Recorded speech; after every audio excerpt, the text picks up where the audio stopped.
দিদিয়াকে তেল মালিশ করানো হচ্ছে। আজকে হয়ে গেল 17 দিন, 16 দিন, 17 দিন, 16 দিন। হ্যাঁ, হিসেব অনুযায়ী 17 দিন যে দিদিয়া তেল মালিশ করছে।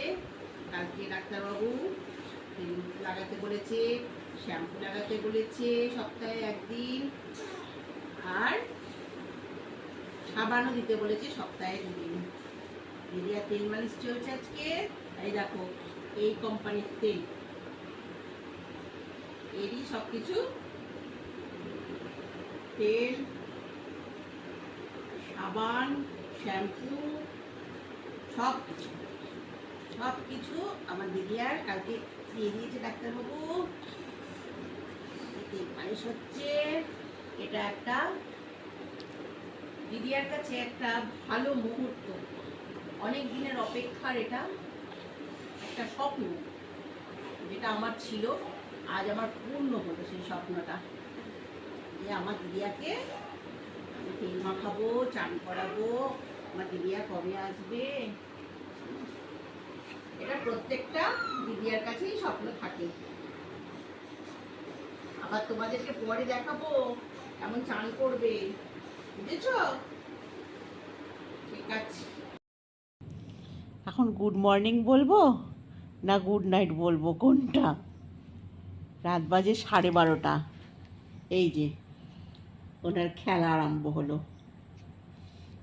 এইবার চলবে এই খেলা। কতক্ষণ ধরে যে এই খেলা চলবে তার কোনো ঠিক নেই। আমরা দুজনে জেগে বসে থাকবো ওর মুখের গোড়ায়। এই উনি খেলবেন এখন। মুখটা ছিল না ওরকম করে। সোনা, এ সোনা, দেখি কই, দেখি, দেখতে পাচ্ছ চোখে ঘুম আছে বলে মনে হচ্ছে? দেখো তোমরা, ও এইবার খেলু আরম্ভ করলো, আর আমরা এবার জেগে বসে থাকি। রাত 12:30 বাজে, এখন তার খেলা আরম্ভ হলো। আমরা একটু শুলাম আর তার খেলা আরম্ভ হয়ে গেল। ঠান্ডা হয়ে যাচ্ছে, আমাদেরই ঠান্ডা লাগছে। কপাল গায়ে দিয়ে শুয়ে ঘুম পেলেও এখন কিছু করার নেই। এখন উনি যতক্ষণ না ঘুমোবে ততক্ষণ আমরাও ঘুমোতে পারবো না। তোমরা এরকম একটা পিস যদি বাড়িতে কারোর থাকে তাহলে বুঝতে পারবে যে কী জিনিস। এই যে এখন কতক্ষণ চলবে তার কোনো ঠিক নেই। চলো তোমরা ঘুমো, আমরা জেগে বসে থাকি, আর কি করা যাবে, কিছু করার নেই। কাল সারা রাত জেগে এই দেখো পুটপুটি তোমাদের এখনো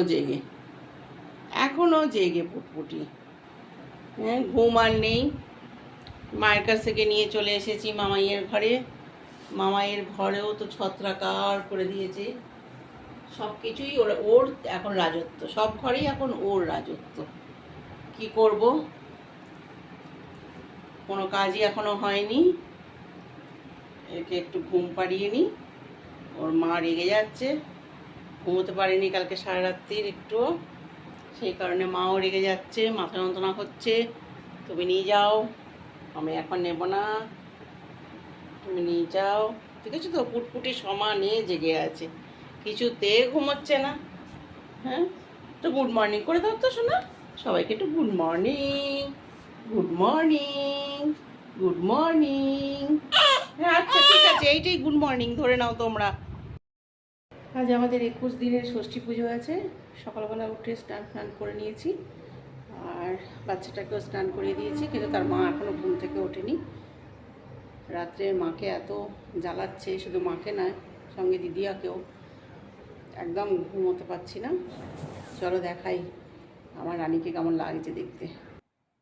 সকালবেলা তুলে তেল ফেল মাখিয়ে দিয়ে একটু উষ্ণ গরম জলে স্নান করিয়ে দিয়েছি। 10টার মধ্যে তো ষষ্ঠী পুজো করতে আসবে, তাই এই সেটটা আমি কিনেছি ফার্স্ট ক্রাই থেকে, ভীষণ ভালো কোয়ালিটি। এখন দাদাইয়ের পাশে শুয়ে দিয়েছি, চলো দেখি, নিচে বামুন ঠাকুর এসছে, সেখানেও আবার একটু জোগাড়জাটি আছে। আমি নিচে চলে এসেছি আমার রানীকে নিয়ে, আর বামুন ঠাকুরও নিজের পুজোয় বসে গেছে। আমাদের তো এটা তুলসী তলায় করতে হয় এই পুজোটা। আর ওর ঠাম্মি আর ওর বাবাও আসছে, মানে আমার জামাইও আসছে আর বিয়ান আসছে। আর আর ওর বড় মা সব জোগাড় করেছে। ওর বামুন ঠাকুর তো ঠিক টাইম মতন চলে এসেছে, একদম 10টাতে 10টাতেই চলে এসেছে। আর এই যে ওর বড় মা সব কিছু জোগাড় করে দিচ্ছে। পুজো আজ আমাদের বাড়িতে হলে পরে ওর বড় মাই সব জোগাড় করে দেয়। চলো এবার ওপর দিকে যাই, দেখি। অনেক পরিশ্রম হয়েছে আজকে সকাল থেকে। চলো। আজকে ষষ্ঠী পুজো হয়েছে, কত আনন্দ সোনার। 21 দিনে ষষ্ঠী পুজো হয়ে গেল আজকে। এইবার সোনার মা আর বাবা সোনাকে রেখে দিয়ে ঘুরতে চলে গেছে। আমার রিখিয়াকে ঘুরতে নিয়ে যায়নি, রিখিয়া বাড়িতে আছে তার দিদিয়ার কাছে। তোমরা সবাই কিন্তু আমার দিদিয়াকে আশীর্বাদ করো। আমার এই সোনাকে কিন্তু তোমরা সবাই আশীর্বাদ করো। আজকে 21 দিনের পুজো হয়ে গেল, ষষ্ঠী পুজো আমাদের। এইবার সোনা বড় হয়ে গেল। তোমরা সবাই ভালো থেকো, সুস্থ থেকো। আবার আসবো আমার দিদিয়াকে সাথে নিয়ে। আমি আরেকটু বড় হয়ে যাব, তাই তো? তখন আবার তোমাদের সামনে আবার আসবো। সবাই ভালো থেকো।